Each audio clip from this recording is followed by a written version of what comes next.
Yeah, that's just the vibe of the day. Just putting on headphones that don't work so you can fit in with everyone else. I had a heck of a thing happen this morning with the animals in my house. Oh, decided to play. As they do sometimes. Yeah. But I didn't want them to play like this. It was kind of, I don't know, it was kind of my fault. Well, all right, so I was, the cat gets up on this chair we have near a countertop. Mm-hmm. And he was scratching, he starts scratching at it. Mm-hmm. And he's starting to fray the fabric and all that. As cats do. So I shoot him off the chair, and then the dog, Cuddles, our dog, started chasing the cat. And the cat, it was weird. He never freaks out like this, but he got really freaked out, and because I guess Cuddles was being kind of overly aggressive. So chased him off, and he ran around the couch. And we had this. All right, so my girlfriend has this really awesome. Oh my God, my girlfriend has this really awesome, had this really nice Tiffany lamp. This really nice. No. And it was like a family heirloom. It got super. Cat got caught up on the cord, and this thing fell to the ground and crashed and shattered all over the floor. This happened right before I came here. Oh, no. Ladies and gentlemen, a series of unfortunate events by Paul Hood. Yes. By the way, welcome back to Depression Vacation Podcast. We'll open with that somber note, the death of the Tiffany lamp. Oh, gosh. Was it one of those banker lamps? Or, because I look at those from time to time because I'm a banker and I think they're fun. No, it wasn't. It was a very ornate, lampshade. Oh, I see. Thick glass. Does she know? Yeah, I sent her a picture right away. Oh, and I was like, yeah, this happened while I'm alone. With the animals. So that's how things are going for me. Oh, God. What a great start to a Saturday, huh, Paul? Saturday morning. That's how my Saturday morning has started. Wait, in case you can't have in case you haven't figured it out by the graphic that's going to be on this and everything, we have a very special guest with us today on the podcast. Mr. Paul Hood is here to talk about stuff with us. Yeah, I'm here to talk about how maybe adopting a dog wasn't the best. But it's funny that you say that because I don't have pets actually in my house, but my parents are pretty old and I essentially take care of their pets for them. So they're kind of like my pets, and their cat and dog have about the same relationship with each other. The dog is a puppy chocolate lab who goes absolutely apeshit whenever the cat is around. Yeah. And he does break things. And my parents have sort of changed their living room so that there's less stuff that the cat could possibly break as she's being chased around by the dog. Yeah. I had a TV on that was sitting on top of a kind of like an entertainment center, and I learned pretty quickly that I need to mount the televisions to the wall because I have 4 cats. They knocked over the one I had and it was absolutely destroyed. So I wasn't pleased about that. Yeah, that happened when I was watching my sister's dog. A couple of years ago, I was watching my sister's dog in my parents' house because I was also watching their pets at the time. And I had one of my TVs just on the stand at the foot of the bed. And the dog rolled over off of the bed in his sleep and knocked over the TV. No. And this was at 3 a.m. when everybody was fast asleep. And he was a big guy. And so that was that was a huge disaster. Didn't break the TV, but I woke up and I thought that I was being attacked by something. So. Yeah. Wow. I almost didn't make it because I was cleaning up the mess. The glass was everywhere. Yeah. So I had to put the dog. We usually let the dog out when we leave if it's only for a few hours because she's well behaved. I mean, she's a great dog, by the way. Just that happened this morning. But anyway, so we usually let her out and I had to put her away. And the cat scurried upstairs. I'm cleaning up this mess. And I looked at the clock and I was it was 10 after. I was I got to leave. I got to get out of here. So, that was Hey, that's Saturday. Yeah, I had a similar Saturday for me. I had a similar sort of thing too, because it was like I spent the last 2 days at the beach just because I was off. I worked this weekend, so I get like weird days off in the middle of the week, and I was just like, it's February. I could probably get a hotel pretty cheap, which I did, and just went down there. But just like walking around as I'm closing in on 40, spending a day getting 30,000 steps every day, just walking around the beach, just took a toll on me more than usual, and I like fell completely asleep when we got home last night, woke up, and it was basically like 10 o'clock, and I'm like, well, shit, I got to get out of here in 10 minutes. Not quite the same reason as your Saturday. Yeah. So I'm hoping that it turns around. It's going to turn around, I hope, because I'm hanging out with you two lovely people. Yeah. So thanks for having me. We're glad to have you on because this has been such a fun pet story. We didn't get to do our normal introductions, but Paul is excuse me, and I'll let you make your own introduction too, but like one of the most well-known resident sort of artists around Harrisburg for literature and for plays and even for movies and stuff too. Yeah. I am a playwright and a photographer, and I do some acting, and I also I'm a writer for the Black News Beat at Open Stage with Dr. Kamika Campbell. So nice. You want to talk about Black Newsbeat a little bit? I think Juan mentioned it a little bit when he was on a couple of weeks ago too. Yeah, it's a really cool show. We do it twice a month at Open Stage every Wednesday usually. Sometimes we do shows on Tuesday. They start around 7:30. People need to come out. We've had some great audiences in there for a lot of our shows. Basically, what we do is we talk about things that are happening in national. We do national stories. We also do community-based interviews with people, public figures in the community, and it's centered around the Black community in Harrisburg. So very cool. It's a lot of fun. So this is my second season with the show, so I'm enjoying it. And you said it's a live show that like we could go to. It's a live show. So you go, we do a happy hour before the show, so you can go in and get tipsy because we like our audience is loose. Oh, yeah. So, yeah, you can go in, enjoy happy hour. That usually starts around 6:30. And then go in and enjoy the show and hang out.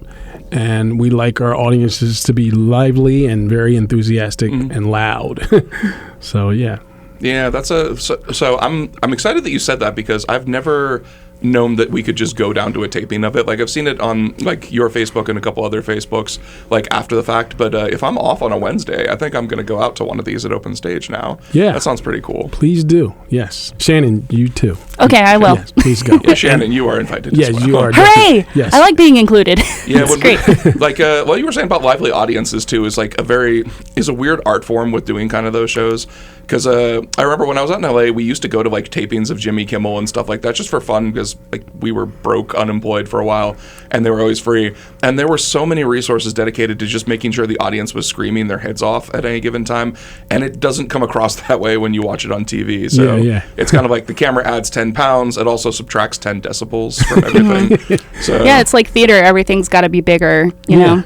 Yeah, exactly. You got to project. You got to like play up for the cameras and stuff. But yeah, Black Newsbeat has looked pretty. I've seen a couple episodes of it here and there, just again when it pops up in social media. But it looks really cool, and I'm really glad you guys get to do that at Open Stage. Yeah, it's a lot of fun, and it's a big. Like, who would have thought 10 years ago that Harrisburg would have a talk show like that? Yeah. You know? For the Black community and for the community in general, it's a real nice thing that we have. It's a great. It's a gem, pretty much. So.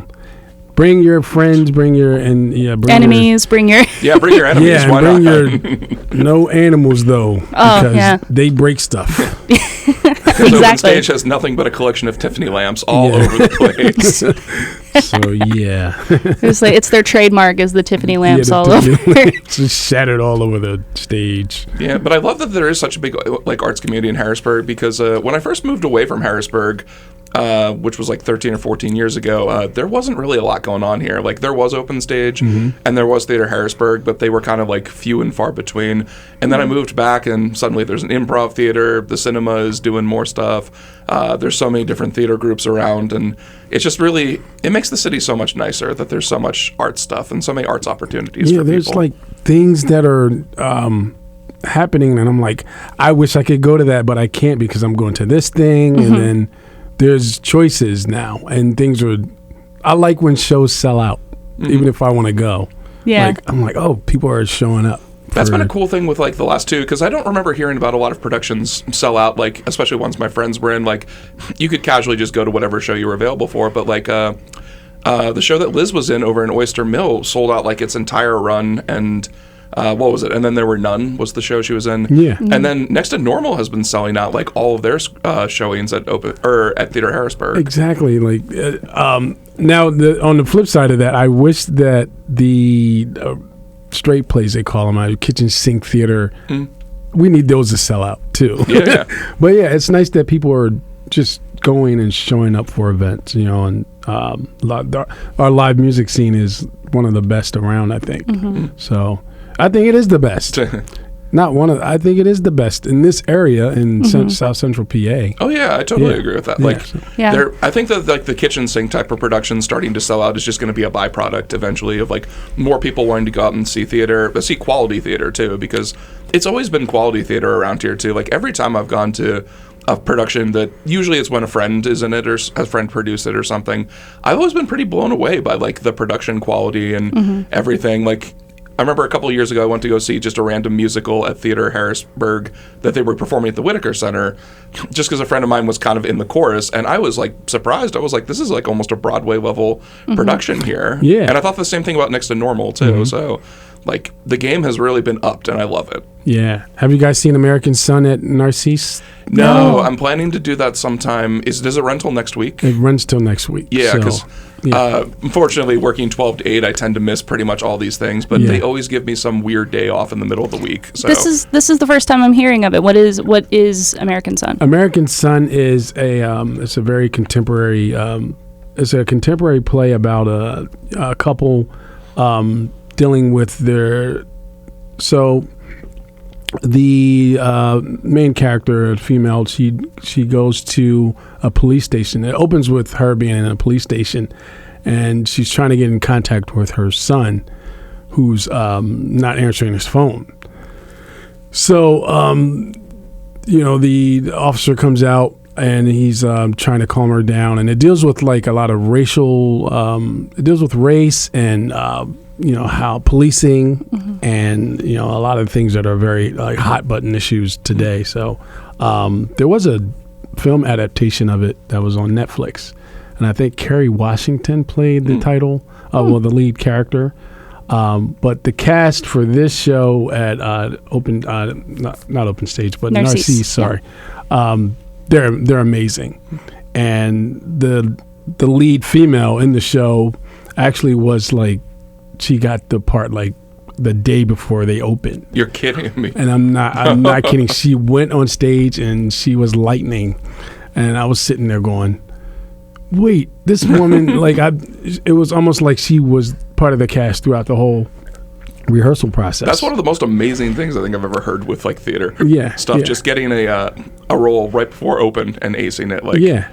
Sometimes it happens. Sometimes it doesn't. Yeah. You have someone up there with the script, just being like, Yeah. Just holding up, somebody in the audience holding up cue cards. Oh wow. So make sure you guys go see this show. It runs till next weekend. I'm losing dates. Yeah. February has me all turned around. That's kind of happened to me the last like 7 years, because like my job, it's every single day, so my schedule's all over the place, and I never know what day of the week it is. Like I barely remember today was Saturday and we were recording a podcast. Yeah. Well, I'm glad you remembered. I'd have been sitting in the parking lot and like chilling. Well, this is great. It'll be like Shannon and Paul will be like, okay, I guess we'll have a conversation on a phone. Right. With the planes passing overhead. Now you're contractually obligated to be on every episode of Depression. I love that. I know it was a mistake, but I love about it. But yeah, let's go see American Son then at the Narcisse Theater, which it's also really awesome. Narcisse is in its still first year of having a physical location, right? Yes. Just moved there, and I think it was March of 2023, I think. So yeah, it's fresh and new for the theater community here. It's in the Harrisburg Arts District. Like we have an arts district. We have an arts district. Like all right. So the thing is, you know what's funny about that? It's always been there. Right. We're just now like saying, hey, we have this. So like that's kind of like wild to me that Harrisburg wasn't promoting it's for so long. There are so many gems of Harrisburg that you would never know. Like another good example is like, so my mom was the art curator at the State Museum for like her second career after us kids were big enough to like be by ourselves. And like there were so many little hideaway things. Like I didn't know the State Museum had a fully functioning movie theater in there until like we premiered a movie that I shot there, and because she got it for almost nothing. But then she always would tell me about these little alcoves of places in Harrisburg that were doing art stuff because they heard about everything. And I would be like, I didn't know there was a Susquehanna Art Museum. And she's like, yeah, nobody does. And this was like 15 years ago. But wow. Yeah, that was how old is the Susquehanna Art Museum? It's not... In its current place, it's probably been there like maybe 8 or 9 years, because it used to be right in the arts district, like kind of close to Soma, but then they moved it to Midtown, I think, a couple of years ago. Yeah, it was right it's where the I forgot the name of it. That's a beautiful building, by the way, the one downtown. It was a Subway at one point. Yeah, the Subway's still on the first floor, I think. But the top floors were they had the Harrisburg University students stayed there. It was like an apartment building for them, but I guess they relocated them right up the street. That's cool. But I can't remember when the museum moved to Midtown. Yeah, I think it moved when I didn't live here, which is why because my mom mentioned that a lot of them did volunteer to either. I think she helped set it up. I don't think she helped move it, because she would have been out of the museum system by then. But yeah, Susquehanna Art Museum is also a really cool place. Something I know Whitaker Center kind of took this over, but were you born and raised in Harrisburg too, Paul? Or? No, I was actually born in Alabama, but I'm from Ohio. Interesting. No, I'm an alien. Paul Hood, alien. I was created in a lab somewhere. No, I'm kidding. But yeah, so I was born in Alabama, moved from Ohio to Pennsylvania. But I've been here since I was 3, so yes. Right. Yeah. When you're at 3, that's kind of just when you're starting to have your first memories at that point. So. But Ohio to Pennsylvania, probably, depending on what part of Pennsylvania you're going to, probably isn't that much different. No, it's not. We came right to the Harrisburg area, and from Youngstown, which is Ohio's Harrisburg, pretty much. Yeah. I hear it referenced every now and then, like Youngstown State, or it feels like the very middle of Ohio, the very, like Toledo or Akron or places. It's like Youngstown is like Cleveland's little brother or something. You know, for such a small state, Ohio actually has a lot of big city areas. Come to think of it, Columbus is like huge, and Cincinnati, of course, is. But yeah, Columbus is the biggest city. I didn't know that. I just found that out like not too long ago, that Columbus is the biggest city in Ohio. I thought it was Cleveland. Yeah, it's very rare that the capital is actually the largest city in whatever state you happen to be in. So, but yeah. Like, is that true of any other state capital? Like, just thinking about that off the top of my head. Like, I know Jacksonville definitely isn't the largest city in Florida. I can't think off the top of my head. Well, Atlanta's pretty. Atlanta's pretty big, yeah. Atlanta's pretty huge. I think Atlanta would definitely be one of them. Yeah. And then, let's see, Boston? Is Boston the capital? Boston is it? Y'all looking at me like I know shit. I don't know. I think go back to 4th grade. Boston, Massachusetts. Yeah, Boston is the capital. Yeah. Okay. So I guess that happens more often. Yeah, it happens more than we think. But yeah, Portland's probably the biggest one in Maine too. So. Yeah. We got there. It's fine. There was so this will shock you, Shannon, but I don't watch a lot of stand-up, strangely enough, even though we do stand-up pretty often. But Lauren, my girlfriend, is usually the one who like introduces me to stand-up sets. And this guy, it was like Ron Goldman was the stand-up comedian that she sent me a clip of his talking about how they did postal abbreviations for the states. And that's funny. They got a team of 6 people, which took about almost a year for them to do just postal abbreviations for each state, because it used to be like Pennsylvania was PEN and Utah was UTA. And he was like, this ragtag group of 6 people in 6 months completed a task that should have taken 5 minutes. That's pretty good. Yeah. Something that you had mentioned about like Harrisburg and like having this arts community that has really blossomed. I think something that is really not unique to Harrisburg, but it's nice to see, is that you can pretty much find whatever you're looking for in an arts direction. Like, you know, there are poetry nights, there are trivia, there's trivia's not arts, but like, but you know, I mean, if there's anything you're looking for in terms of entertainment, like, you can find it in Harrisburg and the surrounding area, and I think that's really special. Yeah, we have lots of talented people around here, and that it always makes me happy to see my friends do really well and stuff that they're doing too. I know, it's really cool to see like everybody doing work and being recognized, and you know, putting out great material. I'm working with Wallace on a film project right now. Wallace, who is our depression vacation best friend. Yeah. So like stand-up comedy is like I love stand-up comedy. I'm so glad that is becoming like a huge thing here. We need a space for it though. We have spaces, but we need like one space that's for... Yeah, there's no open stage for comedy. Yeah, it's unfortunately, like, the Comedy Zone is a great place for certain types of comedy, and they do 2 open mics a week too, because they do like the one everybody goes to on Thursday, and then they have a spotlight one where you have more time, like you've got 10 minutes. I'm not talented enough to have 10 minutes to fill, so I did it once and it was okay. But you know, Harrisburg, like, they don't have a lot of walking places you can do mics at. Like, I know HMAC kind of does a mic still. Yeah, it's on Mondays, I think. Yeah, it was last time I checked. I don't know.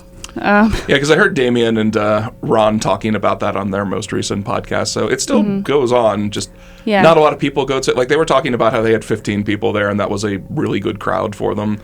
So.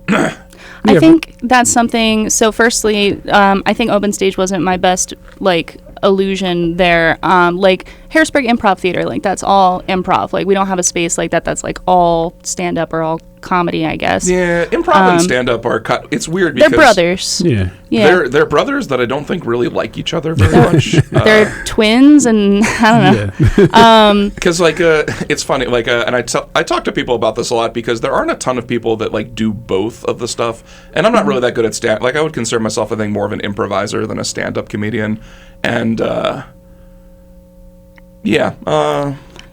I think kind of like you said, they're siblings or they're related. Yeah. I think if you do one really, you know, I think now I've similar seen, skills. Yeah, I think if you can do one, you can do the other because it's quick thinking. Oh well, with stand up, you generally write ahead of time. But you know, I mean, then I never do crowd work with stand up, and that should be something I excel at, having done improv for like 7 or 8 years. Yeah. But well, and then like in stand up, a lot of times you do have to pivot while on stage, you know, in a lot of different ways. So like for crowd work, if you've got hecklers, or if you just straight up realize that your entire set is not landing with the audience, you might have to just start making shit up. Yeah, because sometimes when I've been on stage and I have a whole set with me and I realize it's bombing, I then forget every other joke I've written that's not on the list that I had prepared in my brain. So I've had a couple of moments like that where I was like, I'm going to talk about this person for a while that I can see from where I'm standing and just make shit up about them. And so, yeah. Yeah, it's definitely one of those skill sets that, like, I feel the same way when I'm doing jokes. Like, a lot of times, if something bombs, I tend to rush through my jokes a lot, too, which, you know, I don't think I'm ever going to be a stand-up comedian that's anywhere near the top of even the Harrisburg echelon, but it's just, like you were saying, Paul, it's just kind of fun to be able to get out, do something, explore art scenes in ways that, because what is art but just putting yourself in a situation where you're not comfortable and seeing how you react to it, too. Yeah. I mean, I said that a few weeks ago with Marquise. I was like, doing things that, you know, terrify you. Sometimes that is something you could, you know, eke a bit of comedy out of. It's like this fear, because you know what's on the other side of, you know, laughter. You know, it's fear. It's being scared. It's being vulnerable. So like you can squeeze something out of that. You know. Yeah, it's a boring life if you never do anything that scares you, because you're probably not doing anything that challenges you. Then, if that's the case. So, and speaking of, next week I'm actually going to be, and this is probably the most shameless, shitty plug I'm going to do. It's okay, that's all we do. I'm going to be on DeJuan Dixon's Blackest Thing Ever. Nice. Oh, cool. So he asked me to come and be a guest at the Harrisburg Improv Theater next week. So I'm scared to do that. That's like, yeah, improv. It's been a minute. Like okay. I did it with a group at Open Stage. We were called Scenerators. Myself, Oh yeah. Toby, It was like Bradbury, Harrison and Liz too. Liz, yeah, Harrison Merck, David Richwine, a bunch of great improvers, actors. So that was before COVID. So that's the last time I've done improv. So It's kind of like riding a bike. I had probably about 3 years during COVID. I didn't do improv either. And my first foray back was I just did a house team, which is where I met Juan, actually, because him and me got assigned to the same house team. Yeah. And it really kind of was just like riding a bike. Like, you get with a bunch of people that like you, that, aren't going to rail you over if you make a mistake or on stage or something. And you just sort of feel the love. yeah, I hope that's what it's like. I hope I'm Yeah. not getting on a bike with like one pedal and, like no brakes. But the great thing is that, once you start pedaling okay with the one pedal, the second pedal magically appears, and then you can bike again. Yeah. Yeah, I'm looking forward to it. It's going to be fun. So I'm just going to ride along with this whole group, you know what I mean? And kind of feel the vibe and latch onto it. So whatever happens, because that's improv, I guess. So. It's a very fun show. So Yeah. you and it's him and Maria, I think, are the ones who do it too. Who Maria also a very really talented actress and improviser. She's Nice. become a big Wallace person too in the last couple of VidJams he's done. Yeah. And she actually had one of my favorite moments in the last VidJam of Horror was like her and Amandine were getting their fortune read by Carol, who was like the fake medium, and Maria just rolled her eyes at one point because the medium was so ridiculous. And I love seeing real moments like that in movies where you can just tell what's going on in somebody's face without even having to get words or anything. Yeah, exactly. So. Yeah, definitely. Speaking of Wallace and movies, do you want to tell us a little bit about River City Stories? Oh, yeah, River City Stories. So about 5 or 6 years ago, I'm probably messing these dates up too.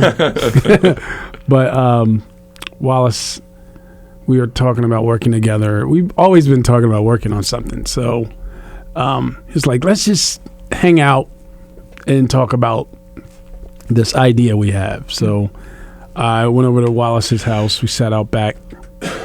He put a fire on. It was really cool. Like, we just sat there and vibed, and we started talking about all of these different neighborhoods that Harrisburg has, and all of these people that sometimes like stay away from each other, so we don't really know their stories. And I was like, well, I have stories that I can share because I grew up on the hill, and you're not even from Harrisburg, so you coming in, you have a new perspective, and you have all these stories working in news. As we know, Wallace is a great editor for news media. But so we started, like, he would tell me stories that he worked on and that he had ideas for, and then I was like, well, I have all these stories. So we were like, all right, so you go away, I'll go away, and we'll write. And we'll come back and we'll talk about things we've written, and then we'll write some more. So he wrote one episode of this River City Stories, and then I wrote one episode, and we kind of like critiqued each other's stories, and then we started, it just snowballed from there, and next thing you know, we had 6 episodes. So yeah, it's all about Harrisburg. It's just about these stories about people in our city. It's very organic and very fresh. I think the fresh perspective on like Allison Hill, on the South Side, on Uptown. So it's exciting. I can't wait to see it all come together. We've already started shooting. We shot one episode, one which I wrote called Dick. I heard a little bit about this one.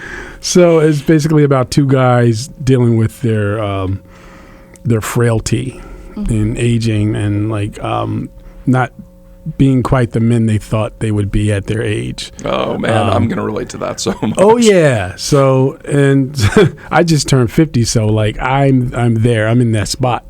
I'm like, as much as I love Harrisburg, I'm like, why am I still here? Like, I have that question sometimes. I'm like, should I have left here, or is this where I'm supposed to be? So, not gonna lie, Harrisburg. I've lived a lot of different places. Like, I did both New York for college and then LA for 3 pretty frustrating years trying to make that work. And I'm not gonna lie, Harrisburg is a really good place to be, especially with such a good, like we were talking about, arts community, very affordable, and what I like about the concept of River City Stories too is there are so many different types of people and so many different cultures that happen to come in, like Harrisburg. Like, something that I took for granted actually when I moved to other places was because of the gap. There's a huge Vietnamese population here, and growing up we always had at least 3 or 4 Wins and a lot of other people in our class, like at St. Catherine's or Bishop McDevitt, and it was interesting because when I went to other places, just stupid 18-year-old Hal who'd never left his pond didn't realize that wasn't a common occurrence. There weren't a lot of swaths of Vietnamese people in other communities across the country. So, and it's very, very, and somebody was telling me because of the gap,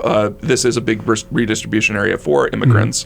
So there are a ton of different types of people that all have different life experiences in this city. So that's why I think River City Stories, exploring those, will be pretty cool. Yeah. I'm losing my voice saying this. Yeah. No, it's you're right. It's and that's where my mind goes when I'm always asking myself, why am I still here?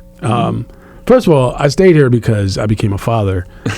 So that is so the question about me, am I supposed to be here? Of course I'm supposed to be here, but you hit that point in your life at 50, and all right, so the cliche about midlife crisis, let me just tell everyone, it's not bullshit. Shannon, and I don't want to ask how old you are, but you seem, I won't do that to you, but you seem very young. So when the time comes and you're asking yourself these questions, don't run away from them, because they're going to happen. You're going to be like, what the hell am I doing? And it's weird. So I put a lot of that in the story, a lot of that in the screenplay. I'm just trying to be really honest. We're trying to show Harrisburg in an honest light, but not a light that, we're not shitting on the city like a lot of people do. Yeah, so you post that a lot on Facebook too. You seem to have a lot of people in your circle who just are not into Harrisburg at all. Yeah, I'm just like, why are you guys hating on this city? It's not that bad. And then they're like, oh, well, crime is high. I'm like, crime is high everywhere. It's high all over the place. Crime is endemic of a deeper issue anyway in society, nothing to do with the city. I think you bring up a really great concept, we all come to that point at different parts in our lives. I've definitely been that, even being young, being 27. There you go. I've fixed it for you.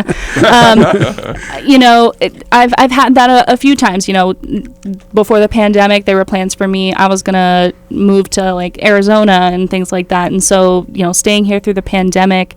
You have those questions of did I do the right thing?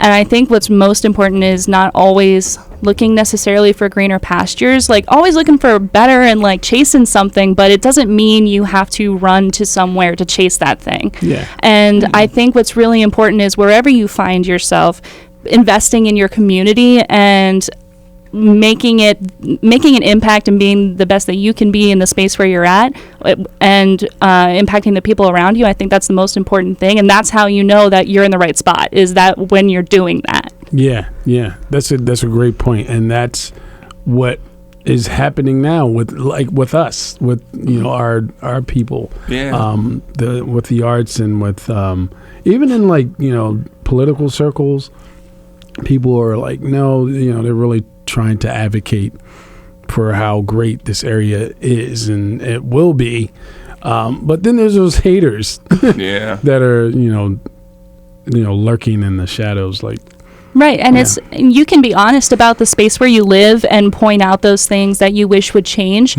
but if you don't do anything about it, you're just a complainer. It's well, if you don't like it, get involved, be a part of it, don't separate yourself from it, take ownership of your community, take ownership of just how you want to live. So if you're not going to invest in changing things for the better, then what are you doing? It's so much easier to complain, though. Well, figure it out. Just act right. And we tried nothing, and we're all out of ideas. Exactly. You got to make shit happen in the city. That's just how it is. You got to make. If you don't make anything happen for yourself, you're just going to sit there. Stuff does not come to you. Exactly. You have to ask for it. Yeah. I had an ex-girlfriend who was a therapist, and one of her favorite phrases, which I always really liked, was nothing changes if nothing changes, which it's so simple, but also very true. Like, if you're not going to change anything, why would you expect to see any changes just happen magically or something? Right. But like a point that you brought up too about like the city, like I feel like a lot of things about the city are way overblown. I remember when I was preparing my last feature I did, which was like 9 years ago at this point, so time really does fly. Yeah. It was at the Midtown Cinema.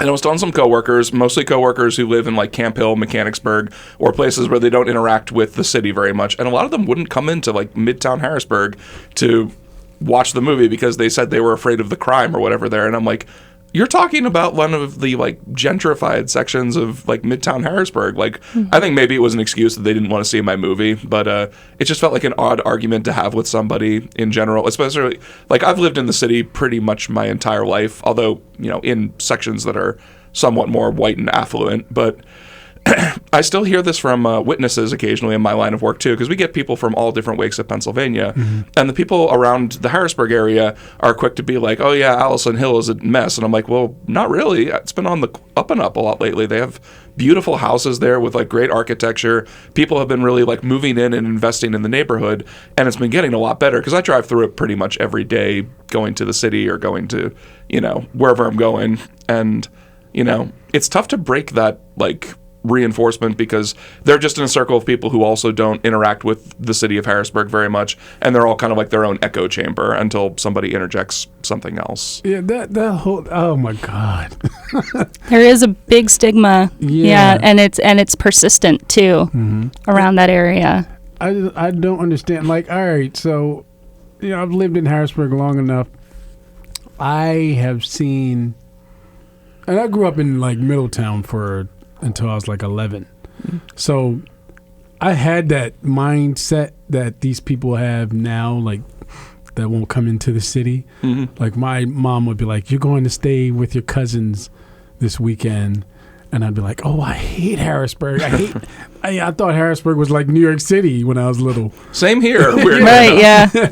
You realize you're like, "Oh, it's not quite like this." But anyway, so I had that whole like mentality of like, oh my God, you know, everyone's mean, there's crime everywhere. And then as you get older and smarter, you're like, wait a minute, this isn't that bad. This is kind of dope actually. Like this whole area is just like, I love Midtown.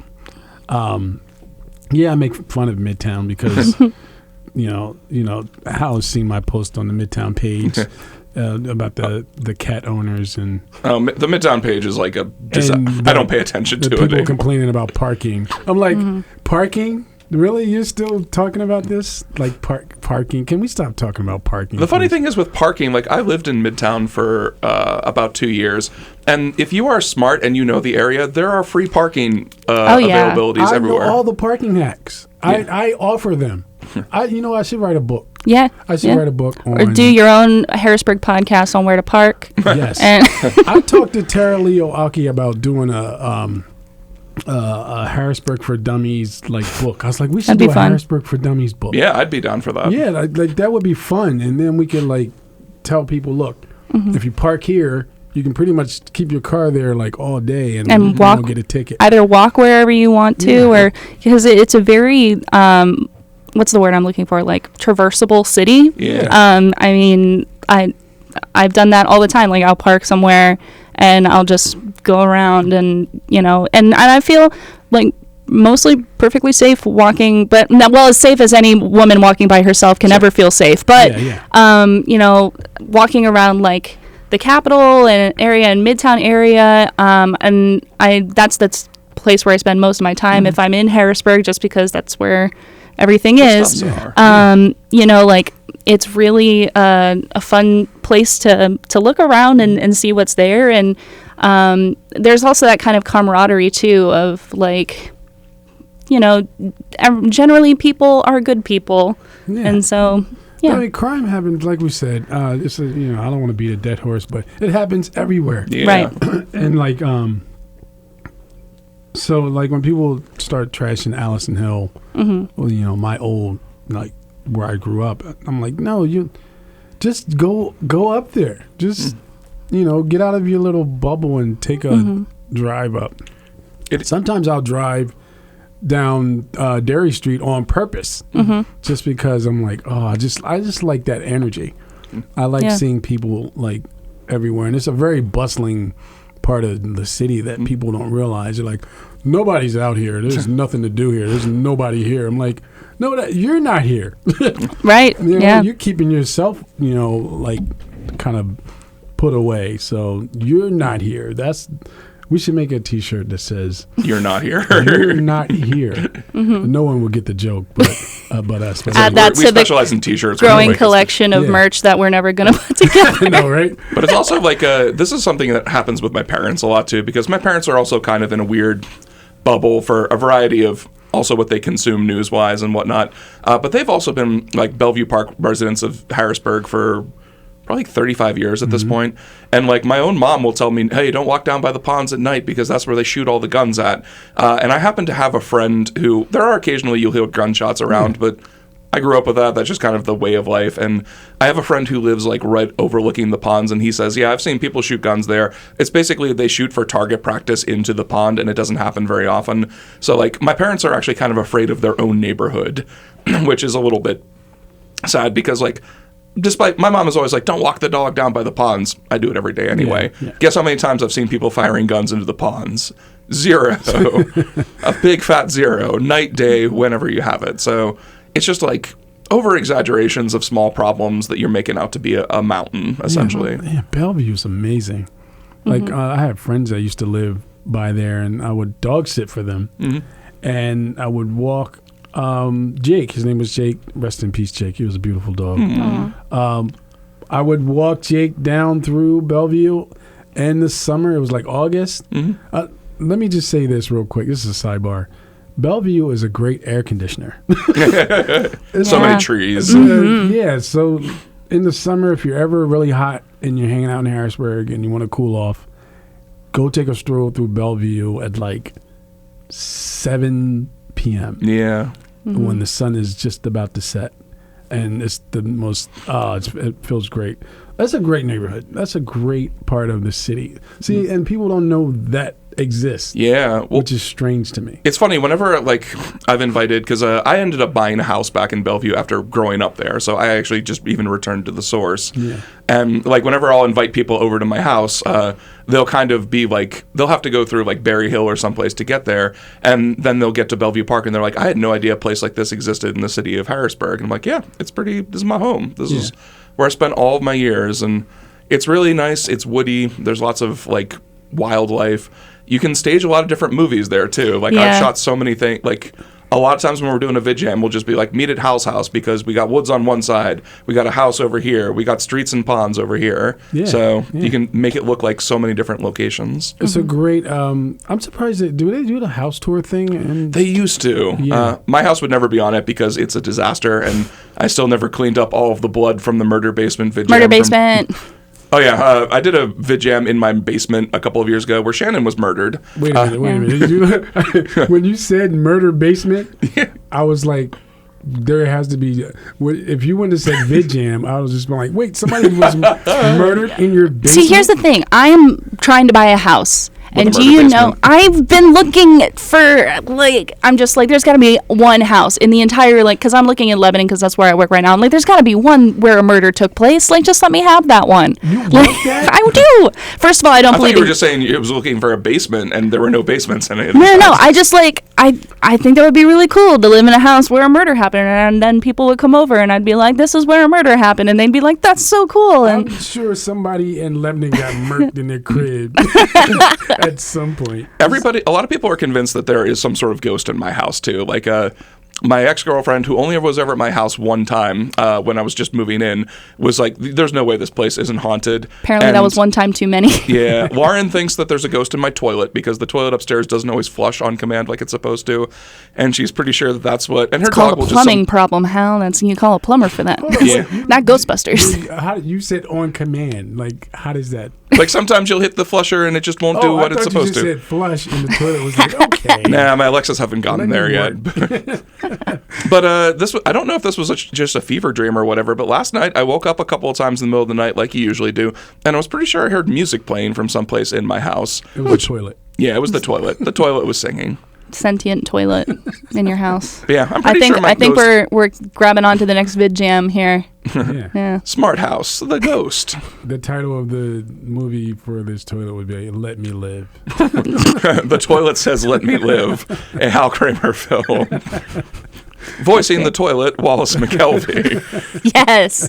Because it has to be, like Lauren, every time she sees Wallace, my girlfriend has not seen a lot of my friends that much because she works a lot, and she hasn't been too much a part of our social circle, which is probably why we're still together after almost 2 years. What do you think, we're going to scare her off? I invite her all the time, and she just is busy like, or no, has other health we'll issues. Keep them at an arm's distance. But she has seen and hung out with Wallace the most of any of my friends, and she always says that Wallace reminds her of like an old Southern Louisiana lawyer, like in the 1920s. Yes. He does. Yeah. I never realized that. Because he has a very slow, gentle, and sweet way of speaking that if you added just a hint of Southern accent to it, you could see him being like, "I do declare, Judge, that my client could not have robbed the Arby's on Main Street." It's a To Kill a For he Mockingbird. was a Wendy's man. Yes. Curly fries. Atticus Finch motherfucker over here. But yeah, I'm sorry that you can't find a murder basement I'm anywhere in sad about Lebanon it. of all places. I know. I'm really sad about it. Lebanon has a murder basement. I know it. I've been to Lebanon. Yeah. And so. Well, Lebanon is also, I don't know if you've ever seen this factoid, for the Harrisburg haters, central Pennsylvania has like some of the worst air quality in the country, and it's because of Lebanon. Because I worked on something for WITF.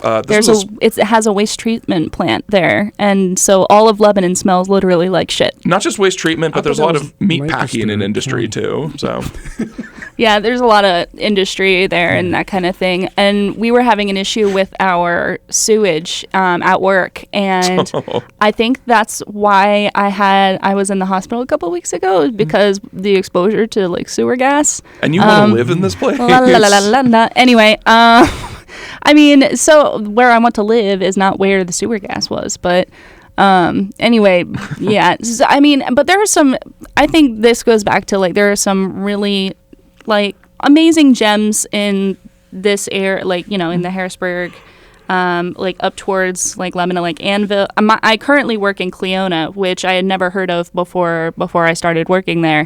But like in Cleona and Anvil and then up into Lebanon, I mean, I've done some volunteering in Lebanon. I feel like that's an up and coming area as well.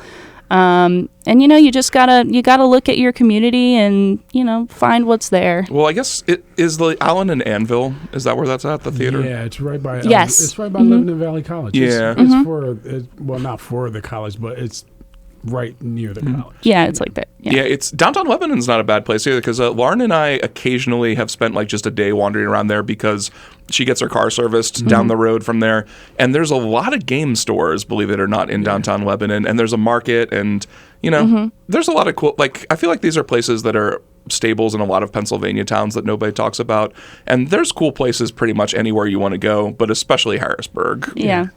We have, all right, so if you take all of the cool little towns like Lidditz, Oh yeah, even Mechanicsburg is starting to like, you know, pop a little bit. Lebanon's starting to shift.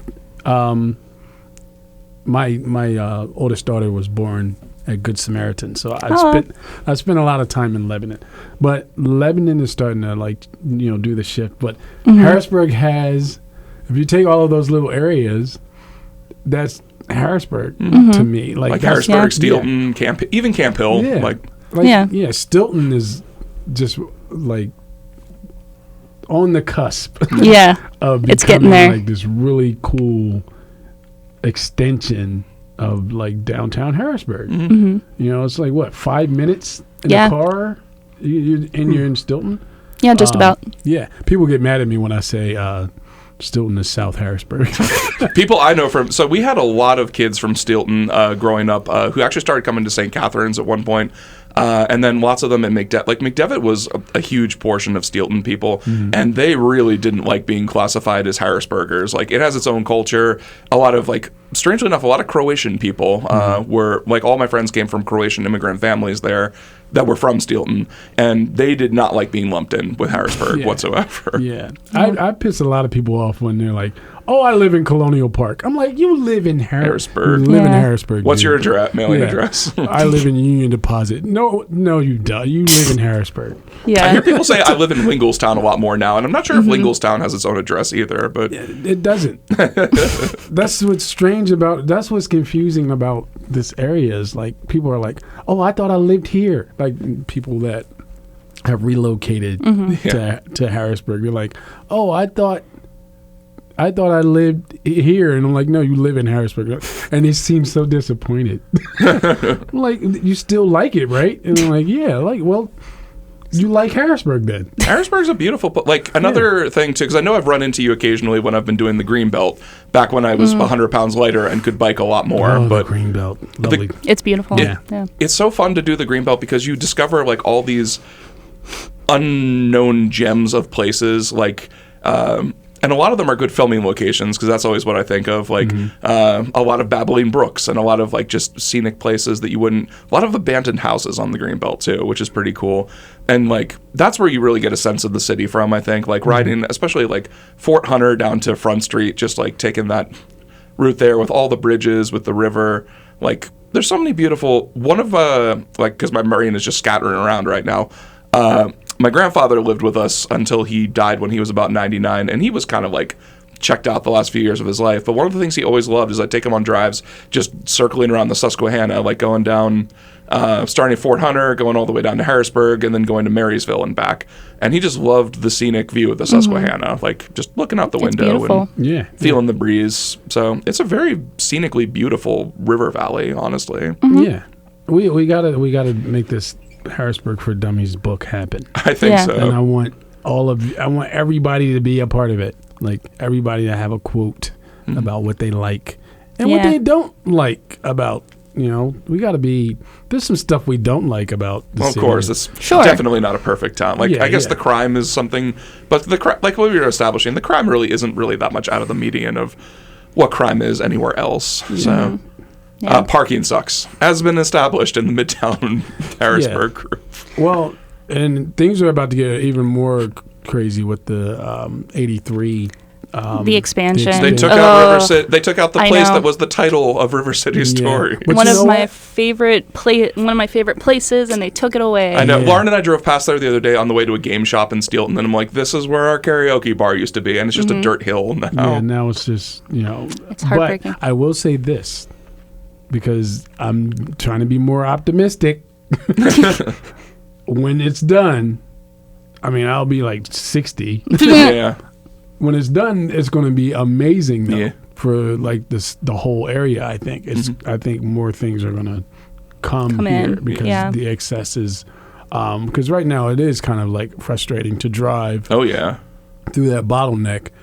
The one day I was. You ever have that moment where you drive across the John? Is that the John Harris Memorial Bridge? The one that's over that connects to 83 South. I think that's the John Harris Memorial. I didn't know that had a name. Interesting, yeah. I just taught you guys something, I hope. But anyway. Yeah, it was beautiful. You've taught us a lot today. Yeah. So. When you drive over that bridge and it's all congested, and then you get up like toward like the exit to go to what used to be the Harrisburg Mall. That thing's not going to be around much longer. So you think, was there an accident? Did somebody's car break down? Mm-hmm. And there's like nothing. I'm like, why? How is that happening? Like, yeah. I don't understand. Like, a lot of the turnoffs are sort of the thing. Like when I was learning how to drive when I was 16 and 17. And it's funny because I take this every single day getting into work, but the entrance on 83 over by the mall was something my dad wouldn't let us drive until we were like experts, because it's a very short way of getting on a pretty busy highway. And I've never gotten into an accident there, but there have been a few times where it's just been bottlenecked very badly. And yeah, it's interesting enough too. Like I cross 29th Street coming into work every single day, and I usually take this little side street called Revere Street, which is right next to the highway to like miss traffic. Yep. I don't think it's going to exist because they're bulldozing everything on it. They're taking out part of the hill, and I'm pretty sure the side street I take to get to work isn't going to exist in a couple of months, which is kind of sad. But yeah, they're it's growing pains, I guess, is what it's going to be. But it's when I'm old and dusty. And when I'm 60 years old, I'll be like, oh, used to be a whole neighborhood here. When I'm over my midlife crisis at 60. Starbucks and the Big Lots or whatever the hell is going to be there. I don't know. I think it's gonna help, but it's also gonna, like, some people are gonna be, things have already. Like losing River City sucked. Yeah, that was. You know what I mean? That Lost River City, but kept Savannah's. Go figure. I say that to people all the time, even though I'm pretty sure Savannah's wasn't located in a place where they were trying to invent domain. They just because I was like, oh, are we going to lose XL Live, like the biggest, not biggest, but it probably is the biggest music venue in Harrisburg, right? XL? I think HMAC. I think the Capitol Room. Oh, I always forget about the Capitol Room upstairs. The Capitol Room is huge. About the same as far as like capacity of people, but I thought we were going to lose XL in that. I was like, we just got an awesome concert venue, like like one of those, like glitzy ones. Yeah, It's very like fancy.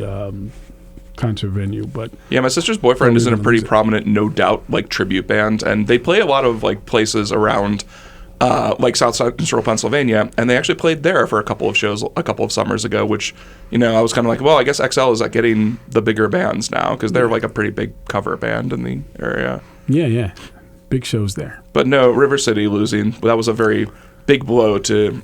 I still remember all the nights we had like karaoke nights down there in the basement, which was like the best karaoke bar ever. Yeah, it was great. But the Abbey's back as of tonight. I'm trying to think, where was the Abbey? ABC. Oh, okay. It's been so many years since I've been to ABC. I totally forgot where. Was it closed for a couple of years? It was COVID, pretty much. I didn't think they were going to reopen, but I guess they reopened. And tonight they have a show there. I guess the Dirty Sweet is going to open up. So it's the grand reopening of the Abbey Bar at ABC. I'm glad Abbey. I mean, parking is a nightmare there because you're on Cameron Street. But the Abbey, I saw a lot of like good B-list bands there when I first moved back here. In fact, Oxymorons and Toby and Liz, when I first was doing improv, that was their home, was the Abbey Bar upstairs. So I went to see them a couple of times. Yeah, that's really nice that that's reopening. Yeah, so it opens tonight. I don't want to like give dates because I know this show. I don't know if this. Is this show live? No. It'll come out on Monday. All right. Yeah, Monday. Or last week I was sick on Monday, so I didn't have a chance to edit it. But usually Monday or Tuesday by noon. But, All right. Well, there you go, people. For You've missed the Abbey Bar show. You missed the show. But, we noticed. One thing I did want to talk a little bit about more, because you said something a while back that really interested me, where you were talking about like because you recently turned 50 and you say you're kind of going through a midlife crisis right now. And I thought that was interesting because you, more than a lot of other people in Harrisburg, have done just a lot of stuff, like the playwriting, the acting, like I want to point out too that you are a fantastic actor when given the chance. Like Wallace's movie Heard from, I want to say like 3 years ago in VidJam about a gentleman who was losing his hearing. Was also really, really well acted, really fantastic. So thank you. Like, there's a lot of good components to Paul Hood, where Paul, you get out there in the world and you do stuff. And it's interesting to me that even you can have a midlife crisis. Yeah, and thank you for having me on this platform, your show, because I can be unfiltered, which I think I'm better when I don't have to. That's the beauty of podcasts, like at their core, because everybody has a podcast now, but is that you can have a more unfiltered and just honest conversation. It doesn't just have to be like hitting the notes about what you want to plug. Yeah, so. There comes a point in your life when you're like, oh man, I'm not dope anymore. Nah. You know what I mean? Like you have that moment where you're like, oh, I'm living in that moment right now. Like, you're like, oh, I used to be vibes, and I'm like, now I'm not. Like last night, my buddy called me, and he was like, He's like, yo, what are you doing? I was like, I'm sitting here with the dog and chilling and, drinking and whatever. And he's like, well, me and my buddies were going to meet up and have a game night down in Lancaster. You want to come join us? And I was like sitting there going, I think I'm just going to hang out and be with the dog. I just want to stay home. Like, I just wanted to stay in. Yeah. And like the old me used to be like, all right, I'm out. Sure. You know what I mean? And I just wanted to stay home with the dog and the cat that breaks lamps. And, and just hang out. And yeah, I'm in this weird spot where the arts life is going great. Yeah. I'm on this weird, like, streak, knock on wood. Things are going great. But, like, on the other side of that, it's just, I feel like I'm not fun anymore. Yeah. You know That's what I not mean? true. I can say for a fact you are very fun, Paul. Thanks. So. Yeah. But I get the feeling, too, because it's... Shannon, hopefully you're not at any midlife crisis. I had a couple, so like earlier this week I went to bed at 7:30. How glorious was it? I was like, 7:30? I know 7:30. So I work a lot, and well, not a lot, but I also have a really long commute right now. So it's, I come home and I'm like, I really just would like to sleep.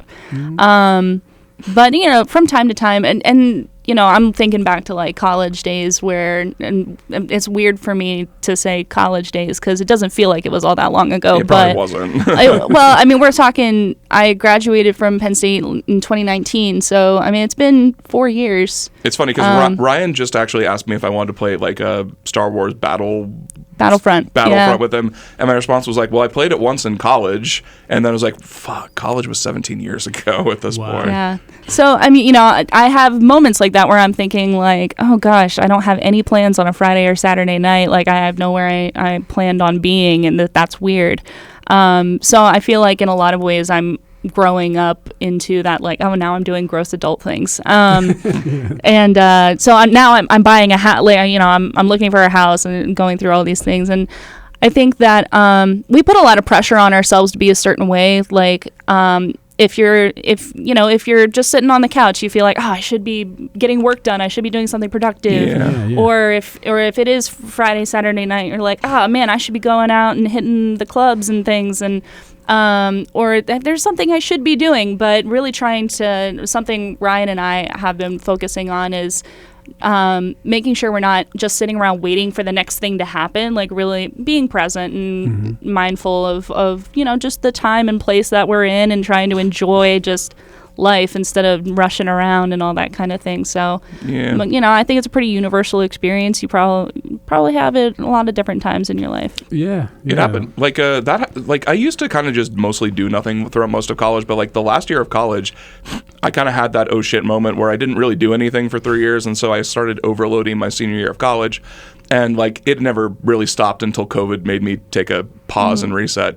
And one of my best friends from college was kind of like, Hal, you don't have to do anything, In fact, it's probably better if you don't do stuff. Yeah.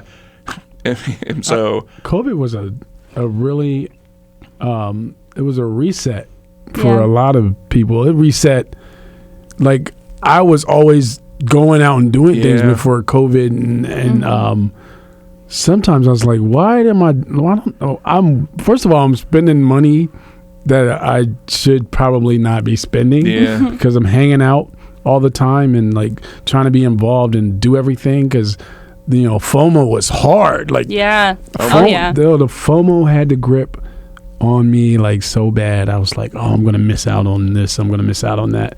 So COVID made me kind of like sit down and reassess a lot of things I was doing, and I actually enjoyed that time. Yeah, it was a horrible time for the country, for people, for people that we lost a lot of amazing people, but it made me more present. And it helped me to like realize I don't always have to be out and be productive or do things to like myself. Right. Yeah. Exactly. So it was good therapy for me. I agree with that. Yeah. Like, I was kind of like you too. Like I just like would do stuff I tell people, especially like people who are like at the improv theater just starting off, like if you blink and you don't set boundaries, I ended up on 12 improv teams the last season before COVID hit, and like I enjoyed doing it and everything, but like every single night was taken up by something, and then COVID hit, and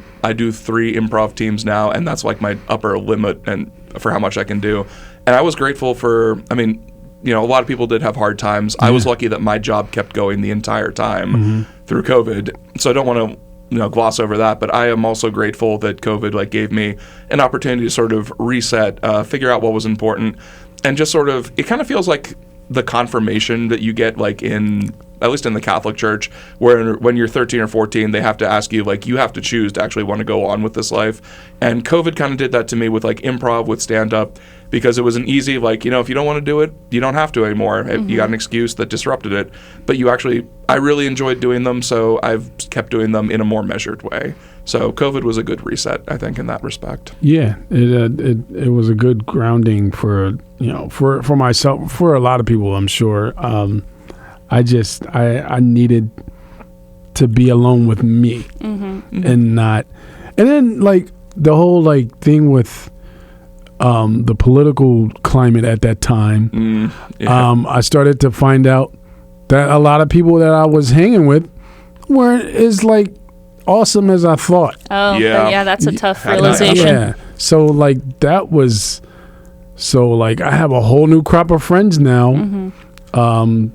You know, and you know, some of the people that I miss and hanging out with, I still see them on, you know, on social media and whatnot. But we all went our separate ways.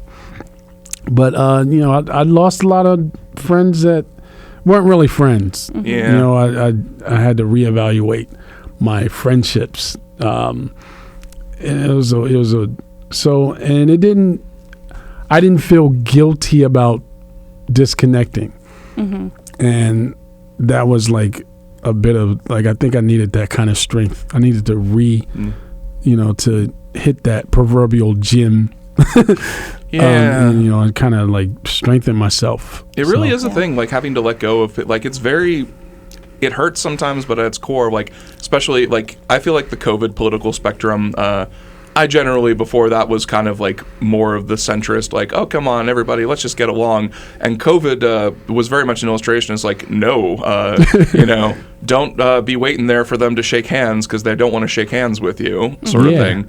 And I did have to, like, I had people I made movies with. There was one guy in particular who was like part of my very initial film crew who like did Nowhere PA with us in 2008, was a great guy for shooting movies and everything.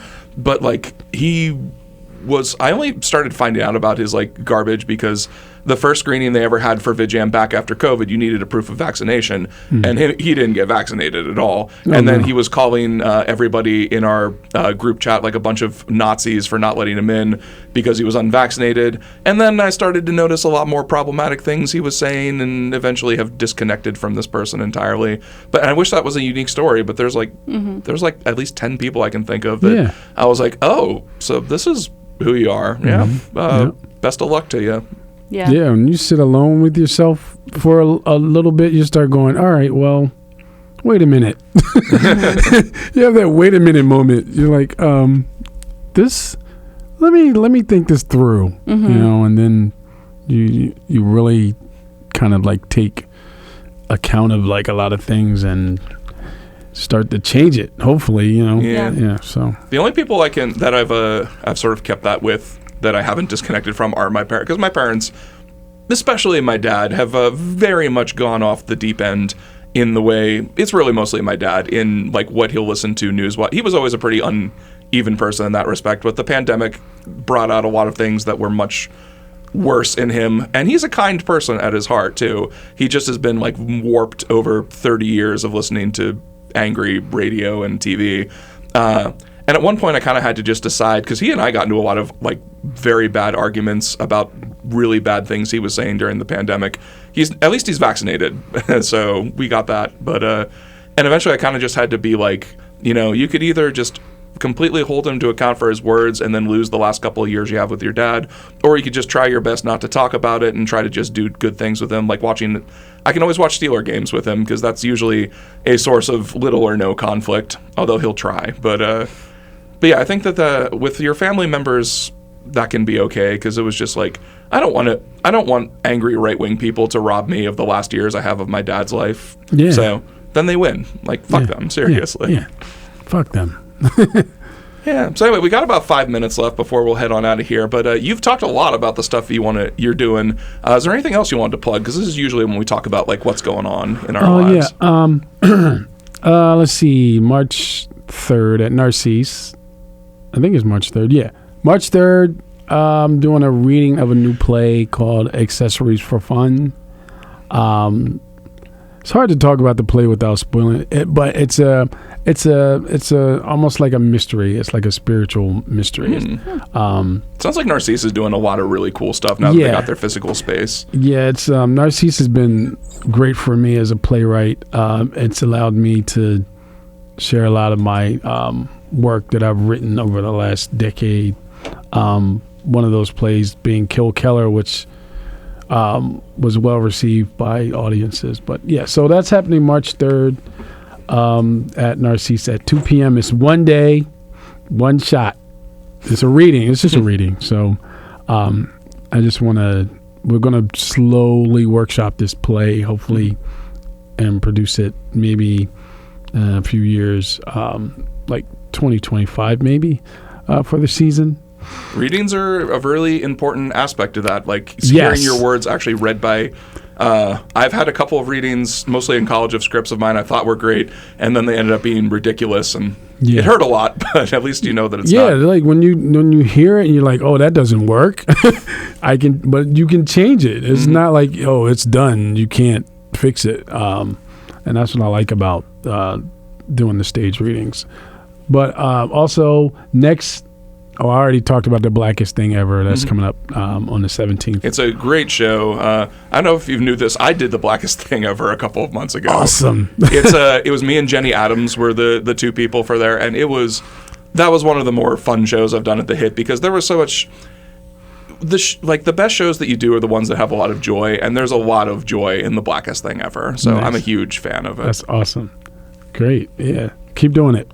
Yeah. It's funny seeing a white guy go, the blackest thing I've ever done. Well, that's what, when Juan asked me if I wanted to be on the show, and my first response was like, am I allowed? Yeah. Well, first off, like, as far as white people go, I'm a pretty white person. And I'm like, do you know who you're talking to? But the format of the show it's part like game show and stuff like that. So it's a lot of improv. So, and awesome. It'll be a great opportunity, I think, for you especially to feel your improv legs again. And it'll be nice to get back into that art form again. It's going to be fun. Speaking of, I'm also going to be a guest down at Lancaster Improv on the 24th. My buddy Andrew Dixon, who's an amazing actor from Lancaster, he is doing a show, an improv show where he's going to interview historical figures in African Black history. Mm-hmm. So I'm going to be Stokely Carmichael. So I'm like doing research now. I'm like, I gotta at least get some of this down, some of his ideas and some of his mannerisms like down. So it's gonna be fun. Yeah, Stokely Carmichael. Like, I don't know a ton about him, but he changed his name at one point and ended up in Africa, right? That was was that the person I'm thinking of? Yes. Yeah, that was I'll have to read more up on him too, because I only read about, like, that's kind of the cool thing about today's world is an author you like will mention somebody like Stokely Carmichael and, I'm just going to go over to Wikipedia and read everything about this person. Yeah. And then just like little tidbits stay in your mind for when years later somebody's like, I'm playing this guy in a play. Yeah, he was a very influential figure with the Black Panther Party. So, but yeah, he did change his name. So I'm going to do that with Andrew Dixon on the 24th. It's funny. Like I'm having people reach out to me to do a lot of things now, and it's a lot of fun. So things that I'm doing are things that scare me. So that's the mark of a true artist is doing things that scare you. Yeah. At one point I was like, because I do write jokes, probably not as great as you two, 'Cause Yeah. I mean, Shannon maybe, but Yeah. I'm a firmly mediocre to low to mediocre comedian, depending on the day. But I have some jokes. You know what, Shannon? I should share some of my jokes with you and see if you want to use these things because I think they're funny. I don't know. You can see. You're like, oh, these are crap. But, if you like them, I've always wanted to like try stand up. Oh, do it. Oh yeah. But so I don't know. Maybe one day I'll get the nuts to do it. Mm-hmm. Yeah, if you ever want to, like, actually Harrisburg Comedy Zone is a really supportive place for the first timers. Yeah. As long as you don't just say stupid shit. Yeah. Which, like, there are so many people who I've said that to, like, oh, I'm doing comedy for the first time. And I'm like, okay, they're very supportive. Just don't say stuff for the main intent of just angering or offending people. Yeah, don't and punch then down. guess what they fucking do? They just. I was actually talking to Wallace about this one guy while we were on the way to Steel Stacks and I was like, Wallace, just as an example of how low they can go, the person who was his first time doing stand-up listed his name, and Andrew Glessner was hosting, and he's like, I have to read the name as he put it on the list. Oh, God. Please welcome Mike, I'm Gay Johnson to the stage. Nobody laughed, and the rest of his set was almost exactly as you would imagine. So yeah, if the name doesn't get a laugh, it's going to be a long night. I also have this thing, like, I was talking to Sean Dickens-Sheets about this, which is his real name, by the way, for the purpose of this, a couple of nights ago, and we were kind of like, is there anybody who goes by a name that's not their actual name who's actually funny? I can't think of anyone in the area.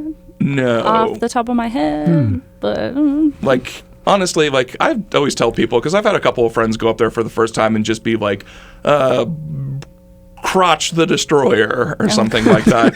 And I'm like, come on, man, this is not going to be funny. You might think it's funny right now being Crotch the Destroyer, but I guarantee if you stick with this in a couple of years, you're going to wish you were just Mike Johnson.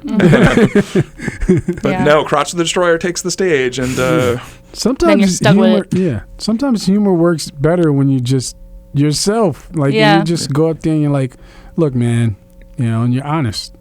Yeah, there was something. One of my favorite comedians is Joe Pera, because he has like a completely different, like, he kind of talks like a grandpa and talks about like how much he likes birds and squirrels and things. And he's a warm hug of a comedian. And he said on Colbert a while back that I forget who it was, one of his comedy mentors, who was like a real big comedian, had told him early on, it's like, don't focus on the joke so much, just write what you think is funny, and if you believe in it and it's not really like hurting other people, eventually people will see that on stage and they will also think it's funny. Yeah. And I think that applies to pretty much any comedian out there. I mean, it could be that you have a warped point of, like, I feel kind of bad for my dad, because he did want to try stand-up a couple of months ago, and my mom was with him, and she vehemently wouldn't let him do it because she told me that he was just going to get depressed when nobody laughed at his jokes.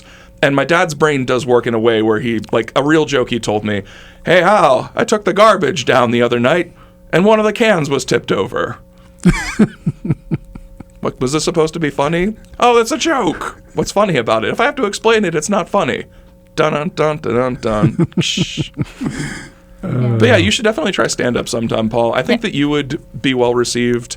You have a good, like, stage presence is honestly 90% of it. Oh, sure. Because there's nothing worse. The only thing worse than seeing a greasy, unfunny fat guy tell gross sex jokes on stage is seeing an uncomfortable, greasy fat guy tell sex jokes on stage. Yeah, and I don't have any. I'm not an oily person, and I don't. And I'm 50, so I have sex infrequently. No, I'm kidding. Yeah. I'm 39 and I have sex infrequently. So. Like, a good example, like, I forget who this was, but this was somebody in Lancaster years ago, and he did have this bit that I thought had promise, but he was exactly this kind of guy. Like, he was a very squirrely, greasy guy who was very uncomfortable on stage, and he was talking about, like, the joke was sort of like, I've heard Mountain Dew reduces your sperm count, so I'm, like, replacing that with birth control or something. And nobody thought it was funny, and I was kind of like, well, that's not the worst premise in the world. Like, that's an interesting observation that could be a joke if you sold it right, and you weren't, like, a very not well-kept person who clearly is shaking as he's telling this joke. So Yeah. If you're uncomfortable, so will the audience. The audience will. Oh yeah, they pick it's up all on about it. vibes. Yeah. So. I occasionally get uncomfortable on stage too. Yeah. So it just happens, even if you've been doing it forever. You got to make it part of the joke. Yeah. Like, I really don't want to say this, but I'm going to say this shit anyway. Yeah. So, yeah. Anyway, it's probably about time. This has been a wonderful conversation, Paul. Yes. Thanks for coming out. Thank you for guys, being Come for back having me. sometime too. Yes, this is fun. This is good. I like doing this. It's I needed this today because the whole lamp the lamp thing. Yeah. fiasco. So thanks for having Hopefully me. this kind of makes cancels it out, makes it a wash for the day. Yeah, Maybe I don't yeah. know. Or next time you come back, like, damn, that cat destroyed a Ming vase that was on my Oh my mantelpiece. God. Well, at that point, we might just have to stop having you on the podcast Yeah, because yeah. it's a bad omen for you. I'm like, I ain't coming back.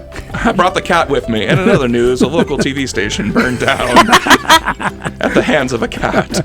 But yeah, this was our 60th episode, by the way, everybody. Woo! So Oh, nice. Yeah. We've been doing this for like a year and a half. So, but yeah, Paul, thank you so much again. Everybody, Thank you. go out and see Black News Beat at Open Stage on Wednesdays. You said it's Yes, Valentine's Day is starts our new season. Come out, please support local talk shows, and listen to this and listen to House podcast. Depression Vacation. Please smash the like button on Facebook. Sure, for this why show. not? Yeah. Like and share. Oh yeah, that's like that and thing share. all the YouTube people say at the end. Yeah. Please subscribe. If I get 10,000 subscribers, I'll get more depressed. That's actually a promise. If we get 10,000 It's too much pressure. absolutely, Sure. I guarantee that will happen. Well, anyway, thank you all so much for listening, and Paul for coming, and have a great week, and we'll see you next week.